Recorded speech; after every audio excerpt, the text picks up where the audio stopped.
இன்றைய காலகட்டத்தில் +1 +2வில் என்ன குரூப் எடுப்பது என்ற குழப்பம் மாணவர்கள் மற்றும் பெற்றோர்களிடையே நிலவி வருகிறது.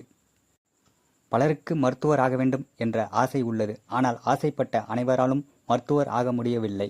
ஒருவர் மருத்துவர் ஆக வேண்டும் என்றால் அவரது ஜாதகத்தில் சூரியன் மற்றும் செவ்வாய், குறிப்பாக செவ்வாய் அதிக வலிமை பெற்று இருக்க வேண்டும். செவ்வாய் சற்று வலிமை குறையும் பொழுது அவரது அடுத்தபடியான இன்ஜினியர் துறை நோக்கி செல்ல நேரிடுகிறது. சூரியன், செவ்வாய் போல் மற்ற கிரகங்களுக்கும் அவர்களுடைய காரகத்துவ படிப்பு உள்ளது. உங்கள் ஜாதகத்தில் எந்த கிரகம் வலிமை அடைந்து உள்ளதோ அந்த கிரகத்தின் காரகத்துவ படிப்பை ஜாதகர் படிக்கும் பொழுது தேவையற்ற கால விரயம், பண விரயங்களை தவிர்க்கலாம். ஏனெனில் சிலர் படித்தது ஒரு துறையாக இருந்தாலும் பார்ப்பது வேறு துறையாக இருக்கிறது.